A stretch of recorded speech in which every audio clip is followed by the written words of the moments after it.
राष्ट्री संगमनी वसूना चिकितुषी प्रथमा यज्ञियाना तां मा देवा व्यदध पुरुत्रा भूरिस्थात्रां भूय विषयन्ति। भारत विक्रम, भारतवर्ष की अक्षय कीर्ति गाथा।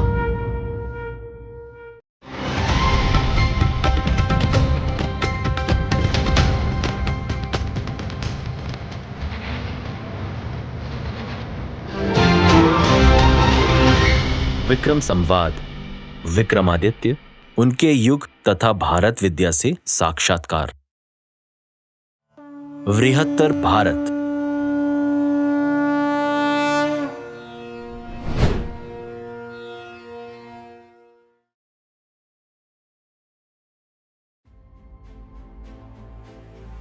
भारतवर्ष के शिखरोदय में ऋषि, महर्षि और मनीषियों के उन संस्थानों का अभूतपूर्व श्रेय संवेत है जिन्हें प्रारंभ में गुरुकुल और गुरु आश्रम नाम मिला और जो कालांतर में शिक्षा के केंद्र और विश्वविद्यालय के रूप में ख्यात हुए। विद्या अध्ययन के ये केंद्र नगरीय कोलाहल से दूर वनांचल में हुआ करते थे। गुरुकुल और आश्रम की नींव गुरु शिष्य परंपरा में निहित थी। शिष्यों के शारीरिक, मानसिक, बौद्धिक और नैतिक पहलुओं के समग्र विकास के साथ अन्य विधाओं में प्रवीण करने का दायित्व गुरु स्वयं धारित करते थे। प्राच्यकाल में नालंदा विश्वविद्यालय इसी परंपरा का वैश्विक शैक्षणिक केंद्र था, जहां प्रवेश लेकर हजारों प्रवासी सर्जक भी विद्या अध्ययन से लाभान्वित हुए। नालंदा विश्वविद्यालय भारतवर्ष का ऐसा ही अनूठा शिक्षा का केंद्र रहा है, जिसकी वैश्विक प्रसिद्धि अभिभूत करती है।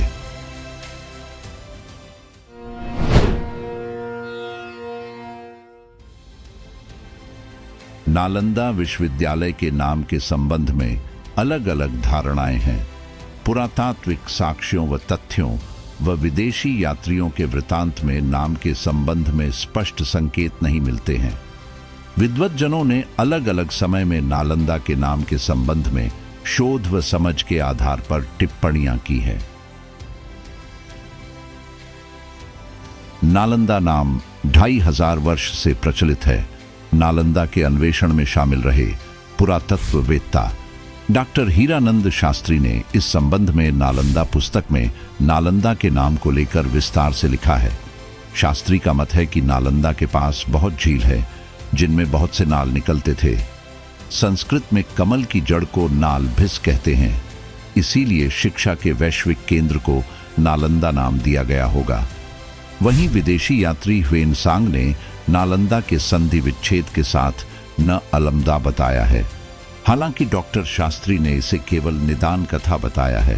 डॉक्टर शास्त्री ने नाग विशेष के नाम से नालंदा नामकरण को कल्पनातीत बताया है। डॉक्टर शास्त्री नालंदा को नालंद कहने पर भी सहमत नहीं हैं। वे तर्क देते हैं कि प्राचीन ग्रंथों, शिलालेखों व ताम्रपत्रों व प्राचीन मूर्तियों और मुद्राओं पर नालंदा ही लिखा मिला है। नालंदा शब्द संस्कृत के 3 शब्द ना आलम दा के संधि विच्छेद से बना है। इसका अर्थ ज्ञान रूपी उपहार पर कोई प्रतिबंध न रखना से है।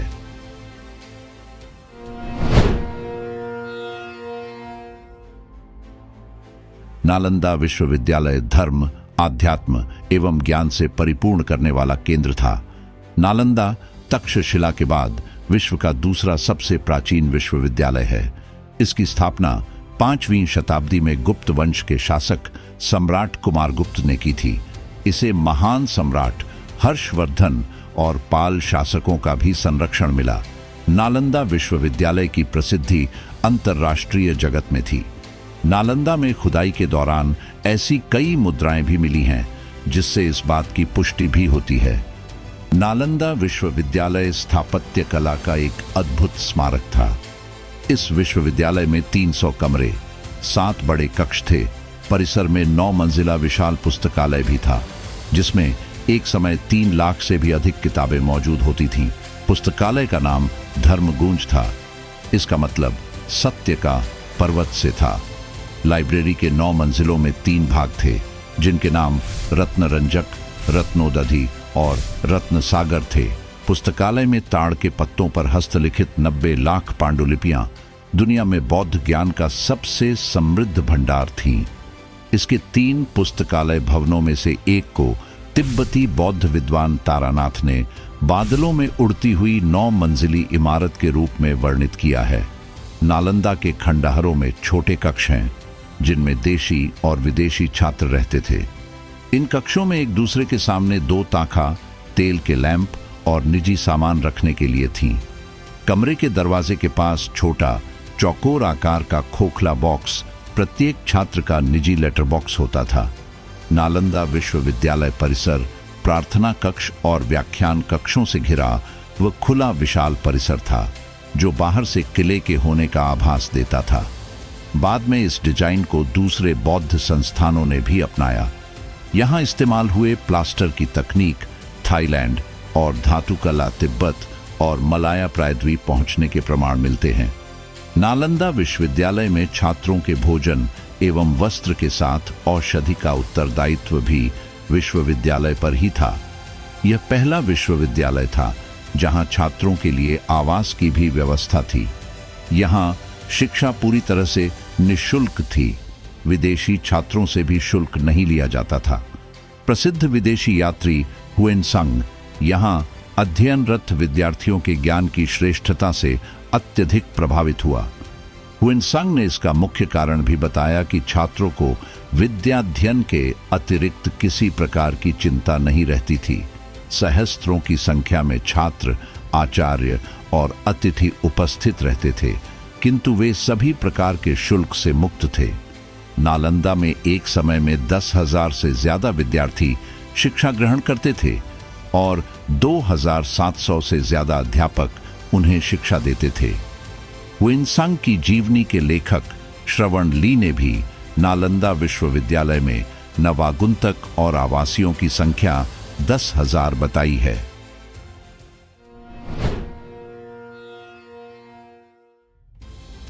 नालंदा में छात्रों को literature, astrology, psychology, law, astronomy, science, warfare, इतिहास, maths, architect, language science, economics, medicine समेत कई विषयों की शिक्षा दी जाती थी।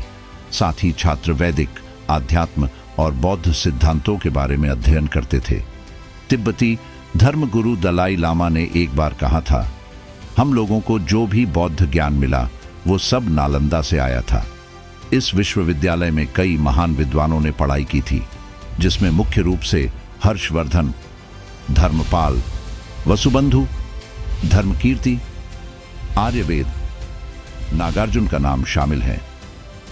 नालंदा के कुछ प्रसिद्ध विद्वानों में आचार्य शीलभद्र योग शास्त्र के आचार्य धर्मपाल कुलपति, आचार्य ज्ञानचंद प्रभामित्र, स्थिरमति, गुणमति, आचार्य कमलशील, आचार्य शांति रक्षित, आचार्य पद्म संभव आदि शामिल हैं। नालंदा में सिर्फ भारत ही नहीं बल्कि कोरिया, जापान, चीन, Tibet, Indonesia, Iran, Greece, Mongolia समेत कई दूसरे देशों के छात्र भी ज्ञानार्जन के लिए आते थे। इस विश्वविद्यालय में विद्यार्थियों का चयन श्रेष्ठता के आधार पर होता था।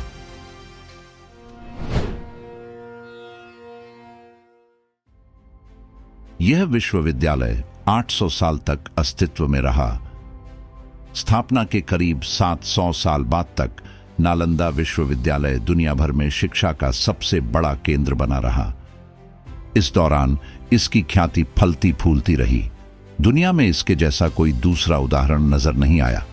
नालंदा विहार ऑक्सफोर्ड यूनिवर्सिटी और यूरोप की सबसे पुरानी बोलोग्ना यूनिवर्सिटी से 500 साल से भी ज्यादा पुरानी थी। इतना ही नहीं, दर्शन और धर्म को लेकर नालंदा का बौद्धिक दृष्टिकोण लंबे समय तक एशिया की संस्कृति को गढ़ता रहा। दिलचस्प यह है कि नालंदा की स्थापना करने वाले गुप्त वंश के शासक धर्मनिष्ठ हिंदू थे और सर्वधर्म समभाव से प्रेरित हिंदू राजा बौद्ध धर्म इसकी बौद्धिकता और दार्शनिक लेखन के प्रति औदार्य का भाव रखते थे।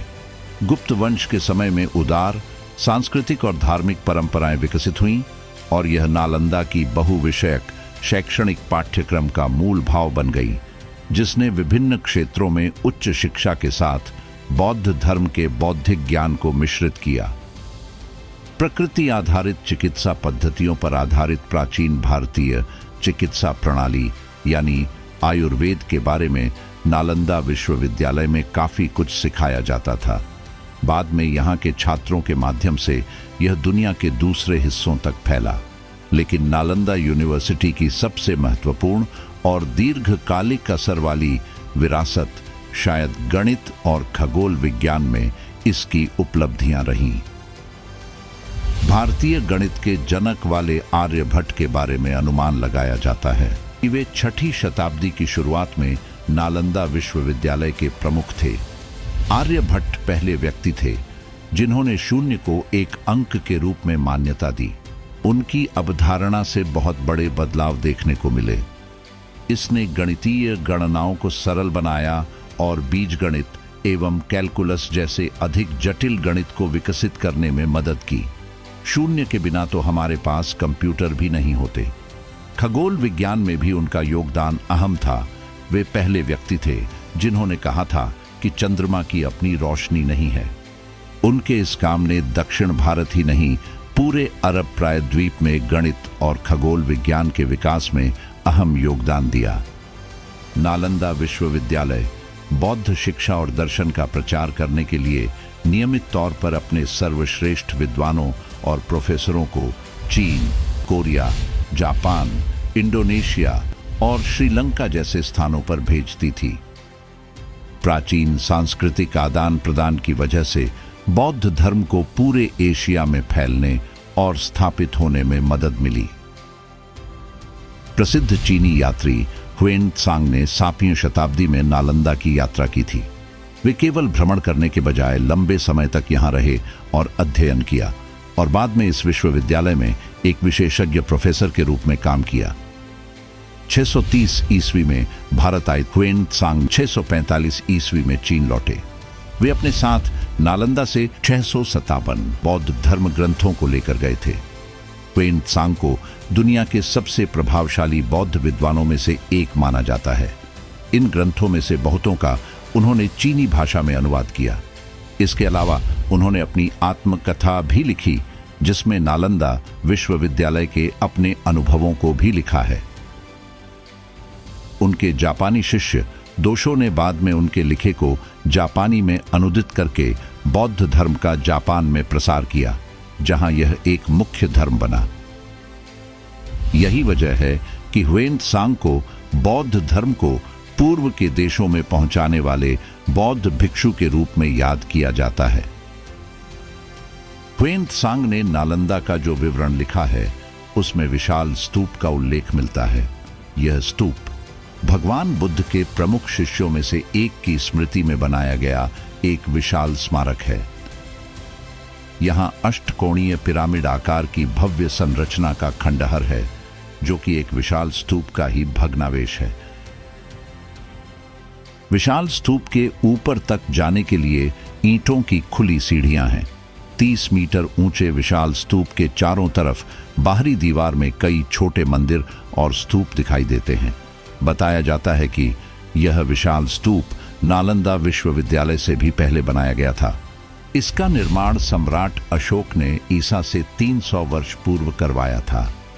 हालांकि अगली 8 शताब्दियों के दौरान इसे कई बार नए तौर तरीकों से पुनर्निर्मित किया गया। यहाँ उन बौद्ध भिक्षुओं की अस्थियां हैं जो यहाँ रहे और जिन्होंने अपना पूरा जीवन विश्वविद्यालय को समर्पित कर दिया।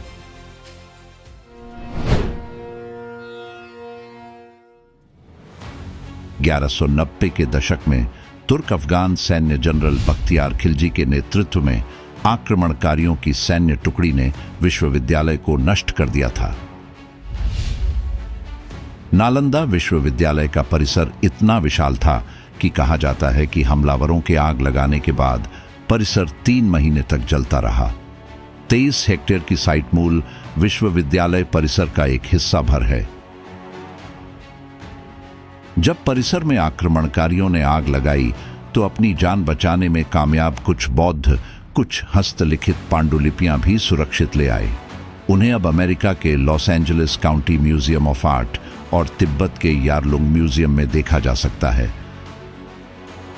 भारत के अग्रणी पुरातत्वविदों में शामिल H.D. सांकलिया ने अपनी 1934 की पुस्तक द यूनिवर्सिटी ऑफ नालंदा में लिखा है, किले जैसा परिसर और इसकी संपत्ति को लेकर फैली कहानियों के चलते आक्रमणकारी यहां हमले के लिए आकर्षित हुए होंगे।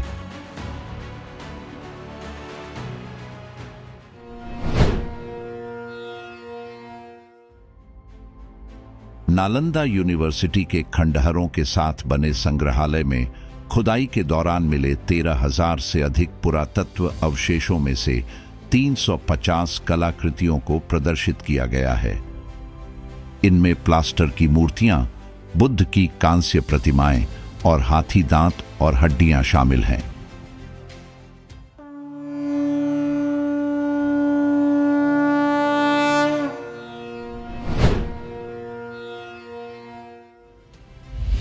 यह स्कंद पुराण का एक भाग है। इसके अनुसार तीर्थ 3 प्रकार के होते हैं। एक जंगम, इसमें पवित्र स्वभाव वाले, सबका हित चाहने वाले ब्राह्मण और गाय आते हैं। 2 मानस, इसमें सत्य, क्षमा, शम, दम, दया, दान, संतोष, ब्रह्मचर्य, ज्ञान, धैर्य, तपस्या आदि का समावेश होता है। 3 स्थावर, इनमें गंगा नदी, पवित्र सरोवर, अक्षयवट आदि पवित्र वृक्ष, गिरी, कानन, समुद्र आदि की गणना होती है। काशी खंड में बड़ी संख्या में तीर्थों और उनके इतिहास तथा महात्म्य का वर्णन किया गया है। पद्म पुराण में इस धरती पर तीर्थों की संख्या 3.5 करोड़ बताई गई है।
विक्रम संवाद, विक्रमादित्य, उनके युग तथा भारत विद्या से साक्षात्कार।